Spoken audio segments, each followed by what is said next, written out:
Je suis un homme simple, si je vois Stallone sur une affiche, je regarde le film. Et aujourd'hui, c'est du Samaritain dont il est question.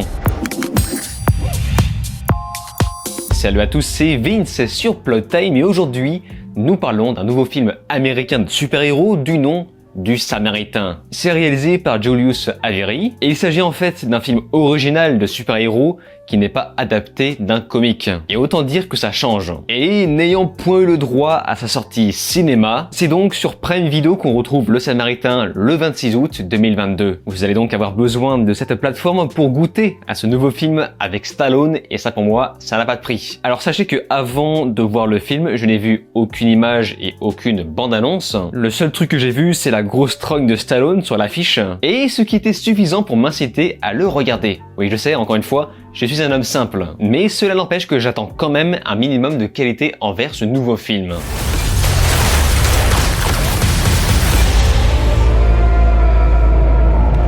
Il y a 25 ans, suite à un combat entre le Samaritain et le Némésis, ces derniers ont été déclarés morts. De nos jours, le jeune Sam Clary, alors âgé de 13 ans, suspecte que le légendaire justicier est toujours vivant et est en fait son voisin, Monsieur Smith. Sam va donc tout faire pour convaincre son voisin de revenir le Samaritain, tandis que la ville se fait dévorer par le crime. Alors dès que j'ai vu les grosses flammes sur le générique d'intro, j'ai tout de suite compris à quel genre de film j'allais avoir affaire. Et dans cette introduction animée, on nage en plein dans le kitschness et on voit très bien que l'ensemble ne cherchera pas à aller plus loin que ce qu'il propose déjà. Le Samaritain versus le Némésis. Autrement dit, le gentil contre le méchant. Le Samaritain est le héros et le Némésis est l'anti-héros. Mais la morale du film va justement se servir de ce contraste pour nous faire comprendre qu'il n'y a en fait pas de bonnes et de mauvaises personnes. Ce long métrage est en fait un hommage sur tout ce qui fait l'essence des super-héros,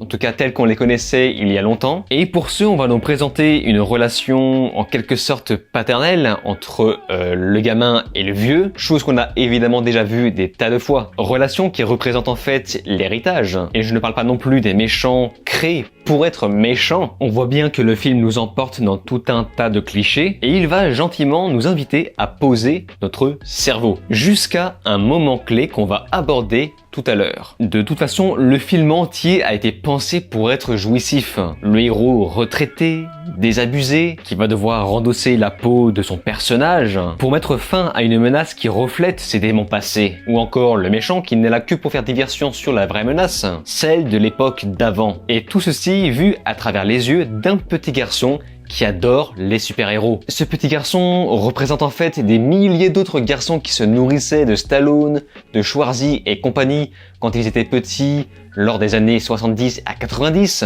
Bon, après, je trouve que ce schéma marche beaucoup mieux dans Last Action Hero. En tout cas, cette fameuse préparation du retour du héros va prendre le film entier. C'est littéralement le squelette de l'histoire. Et sans oublier ce twist qui va basculer absolument toute la situation. Et pour ça, je vais devoir spoiler, mais s'il vous plaît, regardez le film avant de regarder cette partie spoiler, ce que je vais diviser en chapitrage. Donc évidemment, je vous mets le timer à l'écran. En effet, on apprend que le Samaritain est en fait mort depuis le début. Et le Némésis dans tout ça, c'est Stallone. Pour ma part, je pensais que Stallone était le Samaritain et que le vrai Némésis n'était pas mort, qu'il allait revenir pour tuer le méchant et qu'il allait affronter à nouveau le Samaritain avec son costume. Sauf que non, il se passe tout l'inverse. Le Némésis, c'est en fait Stallone. Et c'est là qu'on comprend que tout n'est pas noir et tout n'est pas blanc. C'est rare que je trouve un twist aussi génial car ça redonne vraiment de l'intérêt à ce film. On est très loin des twists complètement pétés et superficiels du type Sweet Girl par exemple, qui ne cherche qu'à créer un plot twist juste pour surprendre bêtement le spectateur, tandis que le Samaritain va jouer justement sur nos connaissances de super-héros et nos émotions aussi pour nous surprendre. Voilà, ça c'est ce que j'appelle un plot twist intelligent. Et à ce moment-là, on s'en fout de savoir à quoi ressemble physiquement le Samaritain, le vrai Samaritain. Puisqu'au début, on ne nous montre pas son visage et on pense que c'est le Némésis. Pendant tout le film, je me suis posé la question de quel acteur pouvait incarner ce Némésis. Et en fait, quand on comprend que Stallone est en fait le Némésis, eh bien on s'en fiche complètement de savoir à quoi ressemblait l'acteur qui incarnait le Samaritain. Le film a réussi à faire incarner Stallone dans ces deux personnages implicitement. Alors que finalement, dans le film, on ne voit absolument jamais Stallone endosser ce costume. C'est donc pour moi en quelque sorte la preuve d'un film intelligent,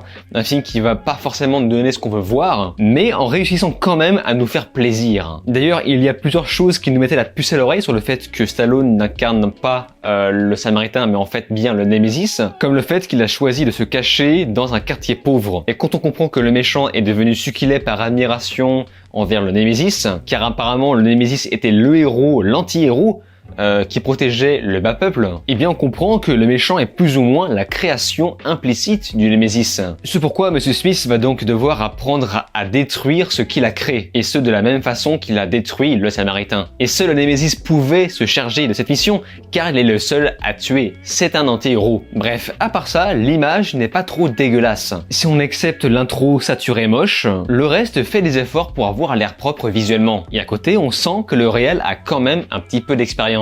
Le film arrive à être violent sans diffuser des effusions de sang, de la même façon que le dernier film The Batman. Et quand on voit Stallone se friter pour la première fois, putain, qu'est-ce que c'est drôle. Enfin, moi ça m'a fait vraiment beaucoup rire. D'ailleurs, je ne sais pas si le film aurait eu autant de valeur sans Sylvester.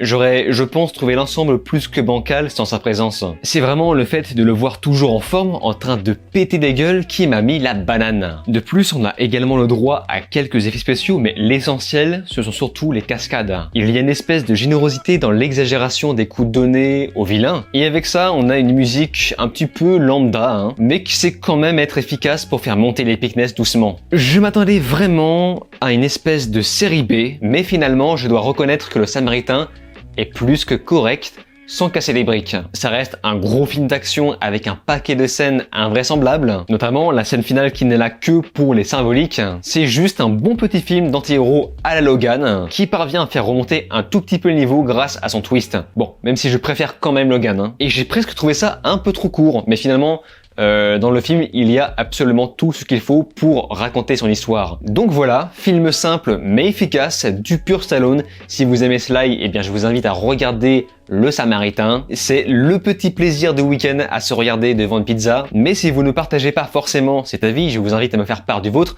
dans les commentaires, car comme d'habitude, je lis quasiment tout le monde. Sur ce, on se laisse ici. N'oubliez pas de vous abonner à ma chaîne YouTube, cliquez sur la cloche, souscrire si vous le pouvez, et me rejoindre sur les réseaux sociaux. Je vous dis alors ciao et à la prochaine.